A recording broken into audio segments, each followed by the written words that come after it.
সবসময় একই রকম ছোট মাছ রান্না খেতে খেতে আমাদের মুখের স্বাদ নষ্ট হয়ে যায়। তো আজকে একেবারেই ভিন্ন রকম ভিন্ন স্বাদের একটি ছোট মাছ চচ্চড়ি আপনাদের সাথে শেয়ার করব। আশা করি আজকের এই ছোট মাছ রান্না আপনাদের অনেক ভালো লাগবে। তো একটা লাইক দিয়ে ভিডিওটি কন্টিনিউ করুন।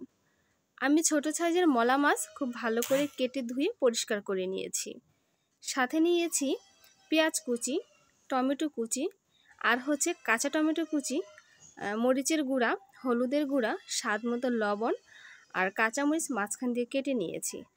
এখন আমি সবগুলো উপকরণ খুব ভালোভাবে হাতের সাহায্যে চটকে নিচ্ছি, শুধু মাছগুলো বাদে। মাছ দিয়ে যদি চটকাতে যাই তাহলে কিন্তু মাছগুলো একেবারে ভেঙে যাবে বা হাতে কাটা লেগে যাবে। তো সাবধান, আগে আপনারা এই উপকরণগুলো হাত দিয়ে চটকিয়ে নেবেন। তো আমি কিন্তু আজকে কাঁচা টমেটো, পাকা টমেটো উভয়টাই ব্যবহার করেছি। এতে কিন্তু ছোট মাছ খেতে ভীষণ ভালো লাগবে। আর এখন যেহেতু সামনে শীত সিজন চলে এসেছে, আপনারা কিন্তু যখন তখন এই কাঁচা টমেটো পেয়ে যাবেন। তো এখনও পাওয়া যায়, তবে খুবই কম। যারা ছাদ বাগান করে তারা কিন্তু অবশ্যই সবসময় খেতে পারে। তো এখন মাছগুলো দিয়েও কিন্তু আমি মেখে নিলাম। আর আমি পেঁয়াজের পরিমাণটা বলে দিচ্ছি। ছোট মাছে কিন্তু পেঁয়াজের পরিমাণ বেশি হয়ে গেলে ভালো লাগে না। আপনি যতটুকু পরিমাণ ছোট মাছ নেবেন তার থেকে অর্ধেক বা অর্ধেকের থেকে কম আপনারা পেঁয়াজ কুচি নেবেন। বেশি নিলে কিন্তু ভালো লাগে না। চুলার মধ্যে একটা কড়াই বসিয়ে দিয়েছি, দিয়ে দিচ্ছি পরিমাণ মতো তেল। তেলটা গরম হওয়ার পরে কিন্তু আমি মেখে রাখা সেই মাছগুলো এর মধ্যে ছেড়ে দিব। তো অবশ্যই এই প্রসেসগুলো আপনারা ফলো করবেন। তো যারা লাইক দিতে ভুলে গিয়েছেন অবশ্যই একটা লাইক দিয়ে দিবেন। আর আজকে যারা আমার ভিডিওতে নতুন, আমার ভিডিও যদি আপনাদের ভালো লেগে থাকে তাহলে অবশ্যই লাইক, কমেন্ট, শেয়ার করে দিবেন। আর সাবস্ক্রাইব করে আমার পাশে থাকবেন। পাশে থাকা বেল আইকনটি অবশ্যই প্রেস করে দিবেন, যাতে আমি ভিডিও ছাড়ার সঙ্গে সঙ্গে নোটিফিকেশন আপনাদের কাছে গিয়ে পৌঁছায় আর আপনারা আমার নতুন নতুন রান্নাগুলো উপভোগ করতে পারেন।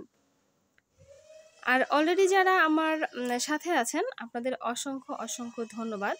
তো আমি কিছুটা পানি দিয়ে দিচ্ছি। ছোট মাছে আমি সবসময় বলি মাখো মাখো পানি দিতে হবে। এর থেকে বেশি পানি দিবেন না। এর থেকে বেশি পানি দিলে পানিটা শুকাতে শুকাতে কিন্তু ছোট মাছের যে স্বাদ সেটা কিন্তু নষ্ট হয়ে যায়। তো এখন একটা ঢাকনা দিয়ে ঢেকে দিব। খুব ভালোভাবে যখন বলক উঠে যাবে তখন আমি চুলাটা কমিয়ে হালকা আঁচে এই মাছগুলোকে রান্না করে নিব।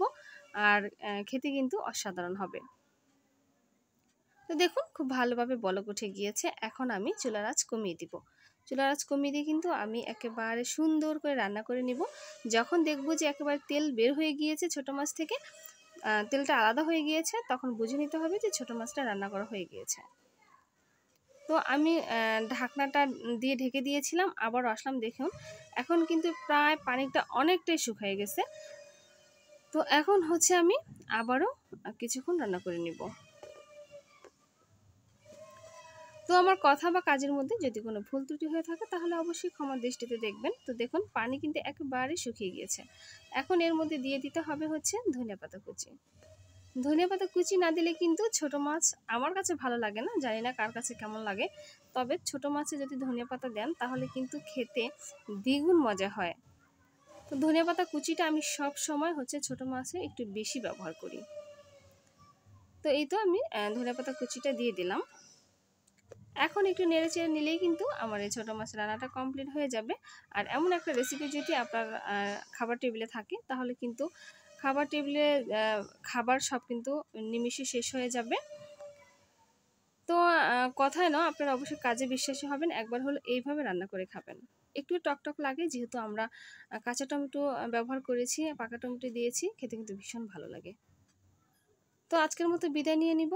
দেখা হবে নতুন কোনো ভিডিও নিয়ে। সে পর্যন্ত সবাই ভালো থাকবেন, আমার জন্য সবাই দোয়া করবেন। তো বিদায় নিয়ে নিচ্ছি। আল্লাহ হাফিজ।